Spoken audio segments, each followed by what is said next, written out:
রাতে যে আমাদের খাবারের প্লেট, এটা খায়া পানি, ধোয়া পানি, আগে গ্রামের আমরা মাটির ঘরে, টিনের ঘরে থাকতাম, তো এটা বাহিরে ফেলানো যাবে না রাত্রে, তাইলে ক্ষতি হবে। এই মাসালা যারা বানাইছেন, জাল হাদিস, নিষেধ নাই কোথাও হাদিসে, ফালালে কেউ ফালাতে পারে, কিন্তু অবশ্যই দেখে শুনে ফালাতে হবে কার গায়ের পড়ে কিনা। আগের যুগে তো এত কারেন্টের ব্যবস্থা ছিল না, এত বিদ্যুৎ ছিল না, লাইট ছিল না, তো কেউ যদি উড়াদুড়া খাইয়েই দরজা খোলা দিয়ে বাইরে মারে, কারো গায়ে পড়তে পারে। খোলাফান যেন এই কাম না করে, যেন বলছে খবরদার এটা ফলানো যাবে না, ক্ষতি হয়ে যাবে। হ্যাঁ, ভাঙা প্লেটে খাওয়া যাবে না, ক্ষতি হবে।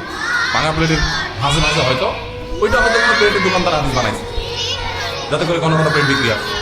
কিন্তু আরেকটা মাসালা আছে না এরকম, যে কি যদি পড়ে কেউ বই খোলা রাখে, খোলাপান বই পড়ে খোলা রেখে চলে যায়, তাহলে কি হয়? শয়তানে, শয়তানে পড়লে তো ভালো, শয়তান মানুষ হয়ে গেলে তো এটাই চাই আমরা, শয়তানে পড়লে তো ভালোই। আসলে তো তা না, রাতে হাত পায়ের নখ কাটা ঠিক আছে, কাটালে ক্ষতি হয়।